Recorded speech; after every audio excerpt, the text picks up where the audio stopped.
महात्मा गांधी को तिरोधन दिवस अवसर में स्थानीय मालती विहार स्थित मानव सेवाश्रम में शहीद स्मृति स्तंभ उद्घाटित होईछि। आज मुख्य अतिथि भाव शहीद राणा प्रताप दास का बापा शिवष्ट दास, मुख्य वक्ता भाव संवाद अनुगुल संस्करण वरिष्ठ सह संपादक प्रद्युम्न कुमार राउत, सम्मानित अतिथि समाजसेवी पद्माक्षी सिंह, आईनजीवी तापस द्विवेदी, संवाद जिला प्रतिनिधि पतितपावन साहू, मालती विहार संपादक मानस नायक सहित किछि सांबादिक बंधु जोग देथिले।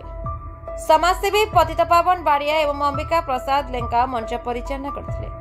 तांको साहाय्य करथिले तपस्विनी खुंटिया बेसरकारी स्तर में एमिति एक शहीद स्तंभ निर्माण कराइथारु एहाको अतिथि माने प्रशंसा करथिले। शहीद मानक बलिदान को मन पकेया पई एहा पर पीढ़ी को उत्साहित करियो बोली अतिथि माने कहिथिले। एही अवसर में सामाजिक काम करथुवा विभिन्न संगठन को एवं किछि सांबादिक बंधु को सम्मानित कराइथला।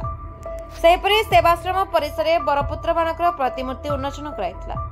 मानव सेवाश्रम सभापति चिन्मयी दास का अध्यक्षतार अनुष्ठित कार्यक्रम में बहु स्वच्छासेवी सामाजिक कर्मी एवं साधारण लोके उपस्थित थे। Bureau report, Daman TV news.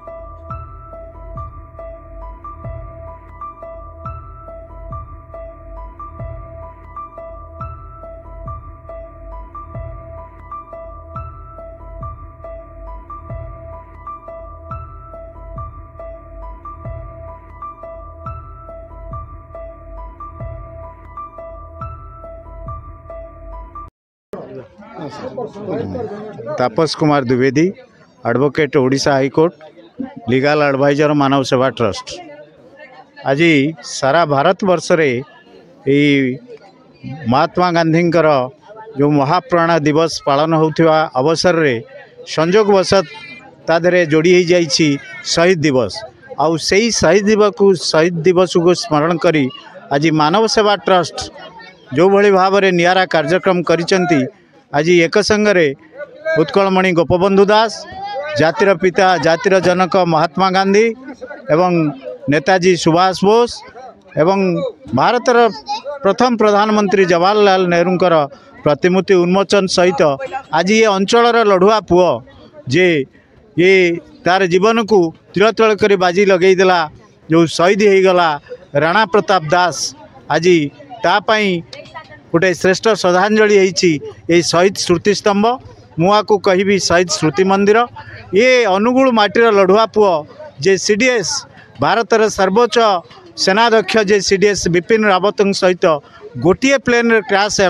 यह गोटे बहुत विस्मरणीय एवं प्रातस्मरणीय जिनिस कथा कहीं ना राणा प्रताप आज खाली अनुगुल माटी सीमित नहीं, से ओडिशा माटी भी सीमित नहीं, सर्वोपरि भारत विश्व माटी आज निजक प्रतिपादित कर पारी। तेणु तापाई जो आज ये हूँ ये जो शहीद स्मृति स्तंभ तापाई श्रेष्ठ श्रद्धांजलि।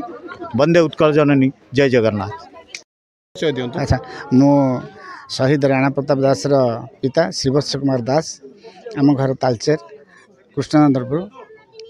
से शहीद राणा प्रताप दास से जंगल बोले गाँ घर जन्म हो से बलंडा हाई स्कूल पढ़ला, कॉलेज +2 पास कला, तापर अनुगुल +3 फिजिक्स ऑनर्स नहीं पढ़ुला। हेल्ले से जो इंटरव्यू देला से गोटे पिला 2025 जो 2005-06 सिलेक्ट होता सी हेटू गला एयरफोर्स रे।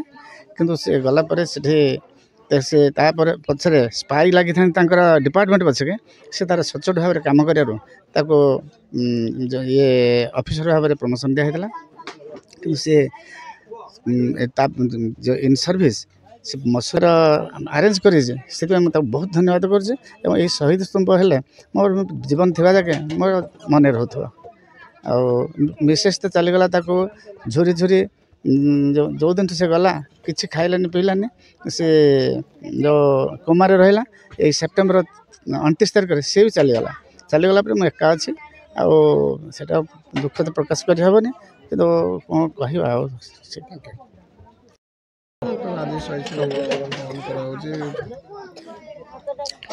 देखु आज गोटे पवित्र दिन जो मैं कि शहीद दिवस बोली पालन करा जाउछि। आ शहीद दिवस रे आमर मानव सेवाश्रम आश्रम पालित है जो आश्रम चिन्मयी अपांकर अवदान अच्छी। मालती सेवा विहार आश्रम आमर शहीद होइचंती आमर राणा प्रताप दास आ तांकर प्रतिमूर्ति रखी आज एठी सम्मानित करागला से आसचंदी तांकर बापा श्रीवत्स दास तांको भी सम्मानित कराला होइची से महापुरुष मानकर भी स्मृति स्थापन करा जायछि आ ता सहित आमर अनुगुल माटी गौरव जी राणा प्रताप सी भी शहीद होइछनी तांको भी सम्मानित करछंती। आज बहुत खुशी लगिला आ पाखापाखि 20-25 टी ऑर्गेनाइजेशन स्वेच्छासेवी मैंने आसी समस्ते चिन्मय अप्पा सहित सहयोग करी सुंदर भाव प्रतिमूर्ति को स्थापन कलु आ भल सुंदर भाव प्रोग्राम टी होता आगु केमती ए जिनस आगु को बढ़िबो आ मानव सेवाश्रम केमती आगु को बढ़िबो समस्ते सहयोग हाथ प्रतिश्रुति भी देइचंदी जे आमे सहयोग हाथ बढ़ेबो। धन्यवाद। मु हूँ प्रद्युम्न कुमार राउत आमर संवादर अनुगुल संस्करण मुख्य। आज आमर महात्मा गांधी को तिरोधान दिवस रे जो शहीद दिवस तो सारा चारिड़े पालन करा सारा ओडिशा रे सारा भारत रे शहीद दिवस पालन करा किंतु आज गोटे नियारा कार्यक्रम ये देखा मिलला। ये नियारा कार्यक्रम जे बहुत जगह सरकारी उद्यम रे कि किंतु से आज गोटे स्मृतिस्तंभ करिसेंती सहित केवल जो शहीद स्मृतिस्तंभ कराई से हूँ आमर अनुगुल माटीर सुयोग्य संतान से हूँ राणा प्रताप तांकर पिता थे एठारे सम्मानित करागला एवं यह सहित महात्मा गांधी सुभाष चंद्र बोस आउ उत्कलमणि गोपबंधु दास एवं जवाहरलाल नेहरू प्रतिमूर्ति उन्मोचित करागला। तेणु यह निश्चित भाव गोटे प्रशंसनीय कार्य। तेणु ये प्रशंसनीय कार्य आमे मानव सेवा आश्रम मुख्य जी सभापति ट्रस्टर चिन्मय दास को आमे धन्यवाद जणाइबा एभली निहारा कार्य।